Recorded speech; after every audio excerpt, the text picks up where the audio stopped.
सकाळ जाइतिले आ समय पाइलेनी तरकारी करबा पई तेणु मुझे आज काम चढ़े दूसरी देखु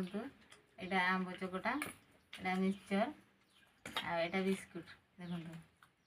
एटा संगे आज खाइबा पखाड़ भात देखा केमती लगुच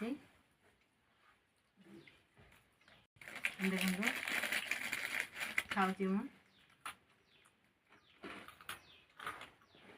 बिस्कुट सहित पखाड़ भात आ मिक्सचर बढ़िया लगुच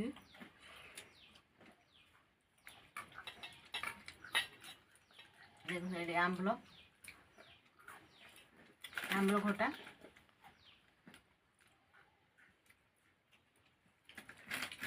आप भी थोड़े एमती टेस्ट करूँ पखाड़ भात मिक्सचर बहुत बढ़िया लगुच